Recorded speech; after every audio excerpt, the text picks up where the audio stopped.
लेकिन price wise बाटा में बहुत सिवियर डैमेज नहीं है इन 3 महीनों में।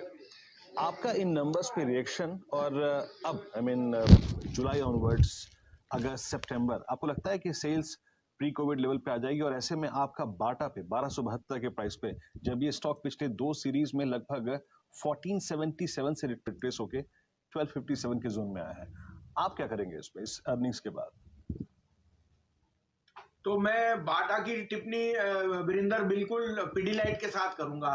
दे आर बोथ कंजम्पशन स्टॉक, और आपको पता है बाटा इज द लार्जेस्ट, उसका जो टर्न अराउंड था because it started to contracting most of its business, और आपको पता है रिटेल आउटलेट्स ओपनिंग और मैन पावर एग्जीक्यूशन में प्रॉब्लम आई है। But I think the brand is very strong. जैसे आपने पिडिलाइट में भी देखा नंबर्स और स्टॉक का परफॉर्मेंस 1-2 महीने से वीक था, but the pull backs have started. तो market now is building in के reopening and the on coming आपकी दिवाली में ही, अक्टूबर में जल्दी हमारी दिवाली और बाकी फेस्टिवल्स भी होंगे, तो उनको एक एक्सपेक्टेशन है कि pull back because of consumption spending will be even sharper. तो ये पेडिग्री स्टॉक्स हैं और इनमें हमेशा आपको प्रीमियम बन के रहेगा। तो आई थिंक इनमें जो वीकनेस आनी थी वो नंबर से पहले ऑलरेडी प्राइस्ड इन है, और मैं अभी भी सोचता हूँ बाटा जो brand is doing exceptionally well. और आपने देखा, आप ही के चैनल पे पिडिलाइट उस दिन काफी रेकमेंड भी हो रहा था कि बाय द फॉल, और वो राइटली शो भी हुआ।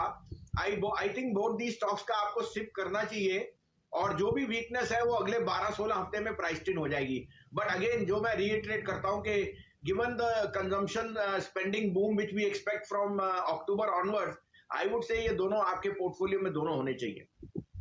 आप तो पिडिलाइट के नतीजे खराब थे, सब मार्जिन ढीले की बात थी। भसीन साहब हमारे साथ थे, हम लोग कहते पिडिलाइट खरीदिए, बेचिए मत, और क्या गजब की रैली देखिए देखने को मिली पिडिलाइट में। बाटा के साथ भी वही है बिल्कुल। तो भसीन साहब कह रहे हैं अच्छे क्वालिटी के स्टॉक्स हैं, ये डिप आए तो आपको खरीद कर रख लेने चाहिए। पिडिलाइट का देखिए डायरेक्टर साहब चार्ट दिखा रहे हैं, क्या दिन के उच्चतम स्तर पर जाकर देखिए इसने समाप्ति दी। और बहुत सारे लोगों ने भसीन साहब ट्वीट करके कहा कि आप लोगों के चैनल पर बहुत सही राय दी गई। ये आपको भी कॉम्प्लीमेंट है सर्किट गुरु साहब, आपने भी खुलते ही यहाँ पर कॉन्ट्रा की रणनीति अपनाई थी और आपने कहा था कि क्या पैसा बनेगा इस स्टॉक को आपको भूल। अगर आप डीमैट अकाउंट ट्रेडिंग में ब्रोकरेज देते देते थक चुके हैं, तो अपना अकाउंट इंडिया के नंबर 1 डिस्काउंट ब्रोकर के साथ, जो आपको डिलीवरी में कोई भी चार्जेस नहीं लेता है और एफएनओ और इंट्राडे के लिए सिर्फ 20 रुपए चार्ज लेता है, उसके साथ मतलब कि जीरोधा के साथ अपना अकाउंट खुलाइए। जीरोधा में अकाउंट ओपन करने का लिंक डिस्क्रिप्शन में दे रखा है, आप खुला सकते हैं। स्टॉक्स, बैंकिंग स्टॉक्स दरअसल सब रडार पर रहने वाले हैं, क्योंकि लास्ट हियरिंग में सुप्रीम कोर्ट ने स्पेसिफिकली क्लैरिफाई कर दिया था कि कैलकुलेशंस को रिविजिट नहीं करा जाएगा।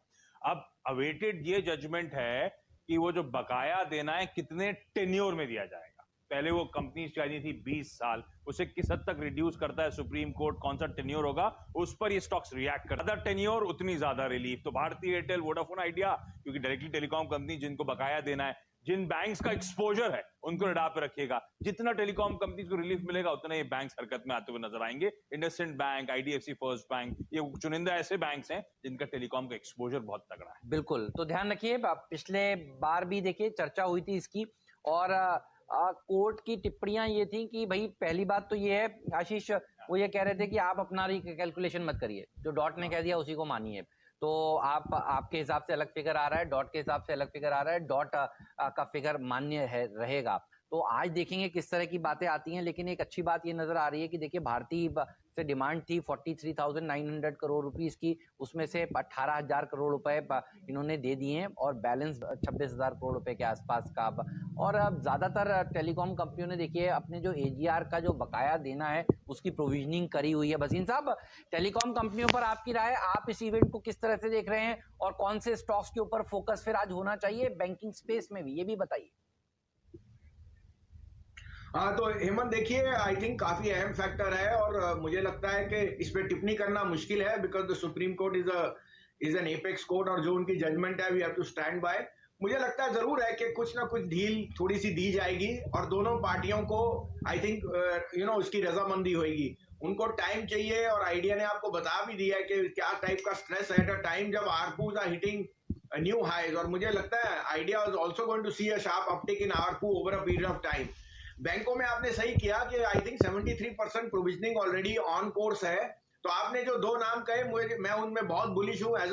एज ए डिस्क्लोजर हम रेकमेंड भी कर चुके हैं, आपके चैनल पे भी हमने 493, 494 पे इंडसइंड बैंक कहा था, फेडरल बैंक का आता 52.5 और आईडीएफसी फर्स्ट ये मेरा मनपसंद स्टॉक है। मुझे लगता है वैद्यनाथन जी ने इसको is going to turn it into a 89% retail bank from a 44-45%। तो ये उनका प्रोसेस जारी है, कासा रेशियो सब इंप्रूवमेंट्स हैं। तो I am personally also we are very very bullish. हमारे क्लाइंट्स के पास ये होल्डिंग है एज ए डिस्क्लोजर, ये हमारा वेस्टेड इंटरेस्ट भी है कि IDFC first and IndusInd does well. हम सोचते हैं अब अगर टाइम बैंक्स का आया ये सितंबर के बाद, I would be very very colourful on both these all these 3 stocks, federal bank, IDFC first and IndusInd bank. आज आई थिंक मार्केट में थोड़ी वॉलेटिलिटी आ सकती है, but I am again reiterating के इन तीनों शेयरों में आप सिर्फ कीजिए 12-16 हफ्ते के लिए और आप निराश नहीं रहेंगे, बिकॉज ये शेयरों में इनहेरेंटली जो अब नेक्स्ट अपटिक आएगा दे will be participating on the upside. Okay, तो भसीन साहब ने अगर आप देखें इन स्टॉक्स को रिकमेंड किया है, लेकिन याद रखिए एक सिंगल ट्रांच में नहीं, आपको इसमें सिप करना है, चरणबद्ध तरीके से इन स्टॉक्स को एक्यूमुलेट करना है। आशीष, और कुछ खबरें जो स्टॉक्स पर अपना इंपैक्ट डालेंगे आज? हाँ, रिजल्ट्स के अलावा और भी बहुत सारी खबरें हैं Veeru.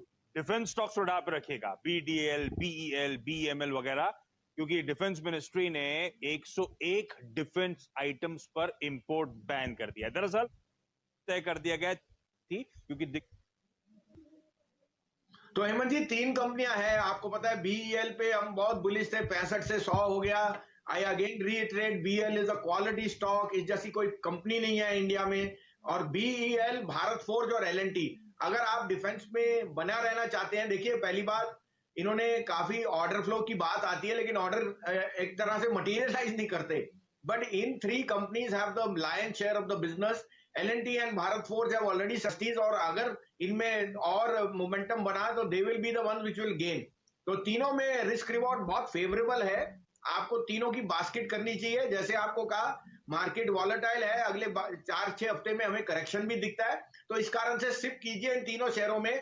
I think you will be richly rewarded in the next 1 year, and quality stocks, all 3 of them, BEL, Bharat Forge and L&T. बिल्कुल भारत। अगर आप डीमैट अकाउंट ट्रेडिंग में ब्रोकरेज देते देते थक चुके हैं, तो अपना अकाउंट इंडिया के नंबर 1 डिस्काउंट ब्रोकर के साथ, जो आपको डिलीवरी में कोई भी चार्जेस नहीं लेता है और एफएनओ और इंट्राडे के लिए सिर्फ 20 रुपए चार्ज लेता है, उसके साथ मतलब कि जीरोधा के साथ अपना अकाउंट खुलाइए। जीरोधा में अकाउंट ओपन करने का लिंक डिस्क्रिप्शन में दे रखा है, आप खुला सकते हैं।